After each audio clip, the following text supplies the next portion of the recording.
Hola a todos. Hoy nos metemos en un territorio fascinante, la verdad. Vamos a explorar el mundo de la autodefensa psíquica. Sí, un tema denso. Y lo vamos a hacer de la mano de un texto clave, Autodefensa psíquica de Dion Fortune. La idea es desgranar un poco sus conceptos sobre fuerzas invisibles, esos ataques psíquicos de los que habla, y claro, cómo protegerse según ella. Es que Fortune tiene esa mezcla tan particular, ¿no? Entre ocultismo y psicología. Muy de ella. Totalmente. Y arranca fuerte, ¿eh? Dice que estos ataques son mucho más comunes de lo que la gente piensa. Incluso que lo que ella llama brujería moderna no es cosa del pasado. Eso ya te engancha. Claro, te deja pensando. Entonces, a ver, ¿qué es para Fortune un ataque psíquico? Ella habla del lado mental de la naturaleza, ¿no? De fuerzas invisibles. El fuego como el agua. El tema es cómo se usan. Claro, el uso que se les da. Y según ella, ese velo hacia lo invisible se puede rasgar. O sea, podemos quedar expuestos. ¿Cómo? ¿En qué situaciones? Bueno, dice que puede pasar si estás en lugares muy cargados energéticamente o si te cruzas con personas que saben manipular estas fuerzas. Gente con intenciones no muy buenas, quizás. A eso apunta. Habla de los adeptos del sendero de la izquierda. Gente sin escrúpulos que usaría estas energías para dañar. También dice que puede pasar si uno mismo fuerza la máquina, digamos, explorando lo invisible sin estar preparado. O por condiciones de salud mental también menciona. Sí, ciertas patologías podrían hacer a alguien más vulnerable, según su visión. Imagínate, el miedo a que te tomen por loco, ¿no? A perder la reputación. Además, describe la experiencia como algo intrínsecamente raro, difícil de procesar, de poner en palabras. Es que te saca de la realidad cotidiana. Pero ella estaba convencida de que esto pasaba, y lo conectaba mucho con los miedos históricos a la brujería, como si hubiera una continuidad. Y menciona que algunas personas, como esta Mrs. Eddy que cita, con su idea del magnetismo animal malicioso. Ajá. Parecía que habían como descubierto esto de forma práctica, casi por accidente, y vieron el peligro si se usaba mal.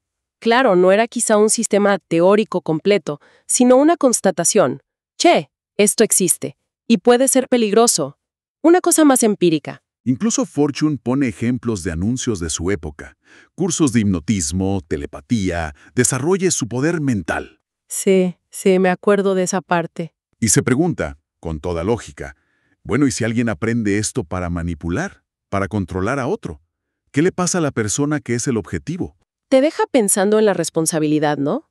En que estos conocimientos, si existen, no son un juego. Exacto. Y entonces, ¿cómo se daría cuenta alguien de que está bajo un ataque de este tipo? ¿Cuáles son las señales según Fortune? Describe varias cosas. A veces empieza sutil, ¿eh? Una sensación como de miedo, de opresión, sin motivo aparente. Como una nube negra que se instala. Algo así. Y eso puede ser antes de que te des cuenta conscientemente de que algo raro pasa. Después pueden venir sueños extraños, pesadillas muy vívidas. Habla de sentir un peso en el pecho, ¿no? En los sueños. Sí, esa es una imagen recurrente que menciona. También agotamiento nervioso, sentirte sin pilas, sin haber hecho nada extraordinario. Cambios de humor bruscos. Y va más allá de lo puramente psicológico, ¿verdad? Menciona cosas más físicas o paranormales. Totalmente. Introduce el concepto de repercusión. La idea es que lo que pasa en otros planos, digamos en el astral, puede dejar marcas acá, en lo físico. ¿Cómo qué tipo de marcas? El ejemplo clásico que da son moretones que aparecen de la nada, a veces hasta con formas extrañas, dice ella. ¡Wow! Y relaciona ataques muy fuertes con la posibilidad de un colapso mental. Sí, para ella no era descabellado. Cita incluso literatura, como un cuento de Kipling, El fin del pasaje, donde alguien muere literalmente de terror. Ella creía que eso podía pasar. Es que ella misma tuvo una experiencia muy fuerte, ¿no? Que cuenta en el libro. Uf, sí. Una historia personal que parece haberla marcado muchísimo. Con una jefa, una superiora, que era muy manipuladora. Cuenta que se sentía como obligada a estar de acuerdo con ella, aunque por dentro sabía que no estaba bien. Y después quedaba exhausta. Destrozada, sí. Y describe una sensación física muy rara en los pies, que ella relaciona con lo que en ocultismo llaman la extrusión del doble etérico. A ver, eso del doble etérico, ¿Qué sería exactamente para ella? Es como un cuerpo energético, ¿viste? Una especie de molde vital que tenemos junto con el cuerpo físico y que podría, según esta visión, proyectarse o ser afectado externamente. Entiendo. En su caso, después de otra discusión fuerte con esta mujer, donde sintió como un bombardeo psíquico, tuvo un colapso físico y mental. Le llevó años recuperarse. Tremendo. Y tiempo después, alguien le sugirió que lo que le había pasado es que la habían hipnotizado sin que se diera cuenta. Y para ella, ese diagnóstico fue casi un alivio, ¿no? Sí, porque confirmaba que no se lo había inventado. Que había la explicación externa, aunque fuera terrible. Esa vivencia personal es clave para entender por qué le daba tanta importancia a todo esto. Se nota que la marcó a fuego, y de ahí viene su insistencia en un punto clave. Exacto. Diferenciar. Diferenciar un ataque psíquico real, objetivo, de un problema puramente psicológico, subjetivo. Histeria, delirios, esas cosas. Pero, ¿cómo se hace eso? Suena casi imposible de separar. Ella misma admite que es muy difícil. Los casos reales suelen ser un lío. A veces un ataque puede gatillar un problema mental y a la vez alguien con la mente frágil puede ser más fácil de influenciar. Es un círculo vicioso. Tal cual. Por eso dice primero, descartar todo lo natural. Agotamiento, estrés, enfermedad física, incluso engaño deliberado. Hay que ser muy críticos. Pero sin cerrarse del todo. Eso. Pide mantener una mente abierta. Si la hipótesis del ataque psíquico ayuda a entender un caso que no cierra por ningún lado, bueno, tenerla en cuenta. El mensaje es discernimiento, pero sin dogmatismo. Clarísimo. Bueno, entonces ella empieza a catalogar distintos tipos de fenómenos. Empieza por algo que quizá nos suena más, la sugestión, la hipnosis. Sí, habla de la autosugestión, la que nos hacemos a nosotros mismos, de la sugestión en estado de vigilia, la que recibimos despiertos, y de la hipnótica, claro. Y dice que todas apuntan al subconsciente. Y advierte sobre la hipnosis porque puede como saltarse al guardián de la mente consciente, ¿no? Exacto. Pero pone un pero importante. Dice que para que una sugestión prenda, para que funcione, tiene que encontrar eco en algo que ya está en la persona. O sea, no te pueden meter una idea totalmente ajena. Según ella, no. No te pueden obligar a hacer algo que va totalmente en contra de tu naturaleza real. Pero sí pueden despertar tendencias ocultas, tentaciones secretas, esas partes nuestras que quizá no nos gustan tanto, el mono y el tigre internos, como les llama ella. ¡Qué imagen! Por eso, para Fortune, la mejor defensa contra la sugestión negativa empieza por conocerse a uno mismo. Y, bueno, tratar de limpiar la propia naturaleza, trabajar en uno mismo. Tiene sentido. Luego vuelve a lo del doble etérico, ese cuerpo energético. Sí, y da un ejemplo. Un amigo enfermo que la visitó en sueños, astralmente. Dice que no fue algo malo, pero que muestra el potencial de esa proyección. Y conecta esto con la sensación de peso en las pesadillas o esos moretones de la repercusión. Incluso cuenta algo muy personal y bastante fuerte. Que una vez, por estar muy resentida con alguien, creó sin querer una forma de pensamiento negativa. Un hombre lobo dice. ¿En serio? ¿Un hombre lobo?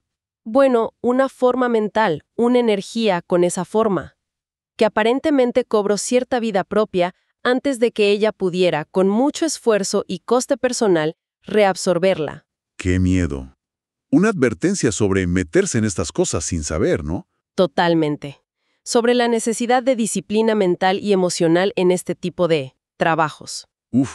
Y de ahí pasa un tema todavía más denso, el vampirismo. Sí, y aclara que no habla solo del conde Drácula. Lo plantea como una posible explicación real para ciertos desgastes energéticos brutales o incluso trastornos. Habla de gente que parece drenarte, ¿no? Que después de estar con ellos te sentís vacío. Exacto, esa sensación de que te chupan la energía vital.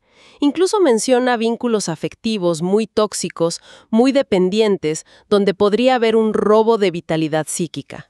Como una dependencia emocional extrema. Podría ser una manifestación, pero ella distingue entre eso, que llama parasitismo psíquico y que ve más común, y lo que sería el verdadero vampirismo. ¿Y cuál es la diferencia para ella? El verdadero vampirismo, según Fortune, implicaría una proyección del cuerpo etérico para alimentarse de la víctima. Es algo más activo y deliberado. Suena bastante tétrico. Relata un caso muy gráfico, de un tal D, un joven que fue mordido en la guerra por un primo con tendencias necrofílicas. Y un ocultista amigo, Z, diagnosticó un contagio vampírico. Un contagio. Sí, la teoría de Sevilla era que eso venía de prácticas de magia negra de algunas tropas de Europa del Este. Es una historia súper extrema, claro, Sí, parece sacada de una novela gótica. pero ilustra hasta qué punto Fortune consideraba estas posibilidades como algo real, no solo simbólico. Incluso menciona signos físicos.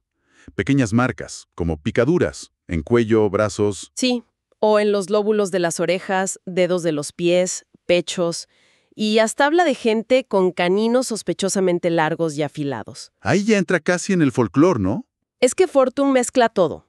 Observación psicológica, tradición esotérica, relatos casi de leyenda. Lo central es su idea de que la vitalidad no es solo física, puede ser drenada o transferida por vías no convencionales. Entendido.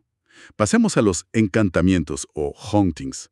Ella los divide, ¿verdad? Sí, distingue entre los que van dirigidos a una persona específica, quizás por un alma que quedó pegada a ella. Un espíritu ligado a la tierra. Algo así. Y los que están ligados a un lugar. La casa embrujada clásica, digamos, que afecta a cualquiera que sea sensible y entre ahí. Da ejemplos muy variados, desde un marido alcohólico muerto que sigue influyendo en la viuda, Ajá. hasta la atmósfera pesada de un lugar donde hubo un suicidio, que puede inducir pensamientos parecidos. O incluso, dice, la carga energética que queda después de exámenes muy estresantes en un aula. Hasta eso. Sí, la idea es que las emociones fuertes y los eventos intensos dejan una huella energética en los lugares. Cuenta un caso terrible de un hogar de bebés. Uf, sí. Poltergeist, enfermedades raras, hasta muertes. Y ella lo atribuye a un ocultista oscuro, ya muerto, que seguía ahí, ligado a la tierra, y que se alimentaba de la vitalidad de los niños. Vampirismo post-mortem, digamos. ¡Qué horror! Explica que los lugares se pueden cargar por rituales repetidos, por objetos que han sido magnetizados. Claro, como reliquias, ciertas estatuas de Buda que menciona, o simplemente por la intensidad emocional que se vivió ahí. Hasta habla de la famosa maldición de la momia como un ejemplo de protección mágica intencionada de tumbas. O sea, los lugares tienen memoria energética para ella. Exactamente. También habla de contactos con seres que no serían humanos. ¿Cómo es eso? Los llama no humanos o sin alma. Los describe como fascinantes, atractivos, pero distantes, amorales. Como una mezcla rara de gatito y mono, dice. Potencialmente perturbadores. E incluso lanza una teoría sobre almas de otras líneas evolutivas que podrían encarnar acá. Sí, es una idea bastante particular. Y advierte mucho sobre buscar activamente contacto con el reino elemental, los espíritus de la naturaleza, devas y demás. ¿Por qué? ¿Qué peligros ve ahí? Desequilibrio mental, obsesión. Dice que puede despertar cosas muy profundas y primitivas de la psique, algo parecido a lo que en psicoanálisis llaman abreacción. ¿Como sacar a la superficie cosas muy antiguas y quizá no estar preparado para manejarlas? Exacto, y asocia cada elemento natural con ciertos riesgos psíquicos. El aire con poltergeist, el fuego con piromanía o impulsos destructivos, el agua con una fascinación peligrosa que puede llevar a ahogarse, la tierra con claustrofobia o miedos irracionales. También menciona el poder de ciertos árboles o plantas. Humanas. Luego aborda los riesgos de meterse en magia ceremonial sin tener idea. Claro, usar nombres de poder sin entender qué son, comprar libros de magia usados o talismanes por ahí. Que pueden venir cargados. Exacto. O unirse a grupos de estudio ocultista medio raros, donde puede haber contagio psíquico, dice ella. Su consejo es claro. Si te interesa esto en serio, busca un buen maestro, alguien preparado. Y diferencia esos peligros más ocultos de otros más terrenales relacionados con lo que llama logias negras. Sí, ahí advierte que muchas veces son solo fachadas para delitos comunes. Estafas, chantaje, drogas, manipulación de gente vulnerable, sobre todo jóvenes. Cosas bastante turbias. Muy turbias. Y recalca que las verdaderas organizaciones de magia negra, si existen, son secretísimas, no andan haciendo publicidad. Bien. Y para terminar con los tipos de ataques, introduce un concepto de la cábala, los kulipot. Sí, el mal positivo o mal organizado. Es una idea compleja. Serían como acumulaciones de energía negativa humana, odio, miedo, crueldad, que si son trabajadas con magia negra, podrían llegar a formar inteligencias malignas. Demonios, básicamente. Algo así, en su esquema. Entidades formadas a partir de lo peor de nosotros, concentrado y potenciado. ¿Y cómo se manifestarían? A través de pesadillas horribles, alucinaciones, pero también podrían causar fenómenos físicos, ruidos, olores nauseabundos, luces extrañas. Y serían un peligro sobre todo para... Para magos ceremoniales inexpertos que se meten donde no deben o usan técnicas imperfectas y tropiezan con estas fuerzas oscuras sin querer. Cuenta una historia de un tipo que invocó algo y empezó a tener visitas nocturnas espantosas. La idea central es que la negatividad muy concentrada puede volverse algo tangible y peligroso. Exacto. Esa es la idea cabalística que ella recoge. Bueno, después de pintar este panorama que es bastante inquietante, ¿qué propone Fortune para defenderse? Empieza por lo básico, ¿no? Lo práctico. Sí, y son consejos a veces sorprendentemente simples. Buscar la luz del sol, dice que fortalece el aura. Mira vos. Evitar lugares naturales muy salvajes o aislados si te sentís vulnerable. Mejor un balneario tranquilo que la alta montaña, dice. Buscar compañía, no quedarse solo rumiando ideas negras. Comer liviano y seguido. ¿Eso por qué? Para mantener los centros psíquicos cerrados, dice. Evitar grandes comilonas o ayunos extremos durante un ataque. Y algo crucial, suspender toda práctica oculta. Nada de meditar ni rituales. Volver a tierra. Totalmente. Hacer cosas mundanas. Ir al cine a ver una comedia de Chaplin. Literal, recomienda. Hacer deporte, algo que te distraiga y te ancle al cuerpo. Y adoptar una actitud mental de firmeza, de no dejarse avasallar. Y luego vienen las técnicas más psíquicas mentales. Ahí describe dos caminos principales. Uno es el meditativo, tipo nuevo pensamiento. Enfocarse en la paz, el amor, la armonía. Dice que es bueno para calmar las emociones, pero difícil si no estás entrenado. ¿Y el otro? El invocativo. Usar herramientas externas. Rezar, hacer la señal de la cruz, usar talismanes, hacer rituales específicos. Esto ayuda a enfocar la voluntad, pero hay que saber lo que se hace. ¿Y ella qué prefiere? Una combinación. Usar los símbolos y rituales como una ayuda psicológica, como un anclaje para la mente, para poder conectar con estados de conciencia más elevados y protectores. Describe un ritual básico de protección, el círculo mágico. Sí, mirando al este, hacer una cruz cabalística visualizando la protección divina. Luego imaginar una espada de poder y trazar un círculo de luz dorada alrededor, en sentido horario. Y invocar arcángeles en los 4 puntos cardinales. Rafael al este, Micael al sur. Gabriel al oeste, Uriel al norte. Y cerrar repitiendo la cruz. Menciona también quemar incienso de buena calidad, como el de iglesia, para purificar el ambiente. También habla del pentagrama, la estrella de 5 puntas. Sí, como defensa específica contra elementales o entidades no humanas. Explica cómo trazarlo correctamente en el aire, visualizándolo como fuego. Cuenta que ella misma lo usó una vez contra una proyección astral hostil y funcionó. Habla de sellar el aura también. Visualizarte envuelto en una esfera de luz protectora. Y da técnicas de escudo mental para el día a día. ¿Cómo cuáles? Visualizar una placa de vidrio entre vos y alguien que te resulta agobiante. O una pared de ladrillo si la persona es directamente molesta. Práctico. O adoptar posturas físicas cerradas, cruzar brazos y piernas, si sentís que alguien te está chupando la energía. E incluso defenderte de miradas invasivas fijando tu propia mirada en el entrecejo del otro. Interesante. ¿Y si te enfrentas directamente a una de estas formas de pensamiento o entidades? Diferencia. Si es solo una forma de pensamiento tuya o de otro, dice que se puede disolver con la imaginación, negándole energía. Pero si es un elemental artificial, algo creado con magia... Ahí se complica. Ahí depende. Si tiene esencia elemental, el pentagrama. Pero si está hecho principalmente con la fuerza del mago que lo envió, describe una técnica muy avanzada y peligrosa, la absorción. ¿Absorción? ¿Qué es eso? Es complejo y advierte que es solo para gente muy experimentada. La idea es, en vez de solo repeler la energía negativa, atraerla hacia vos para transmutarla. Suena arriesgadísimo. Lo es. Requiere primero conectar con una conciencia muy elevada, casi divina, dice ella, con Cristo, por ejemplo. Desde ahí, analizar la naturaleza del ataque. Es odio, lujuria, deseo de dominar. Meditar en la cualidad opuesta, compasión, pureza, servicio. Y cuando sentís solo piedad por el atacante, visualizás un cordón que te une a la forma y atraes esa energía. ¿Y qué pasa entonces? Sentís el impulso negativo en vos mismo, la ira, el deseo, pero tenés que superarlo con la cualidad positiva en la que estabas meditando.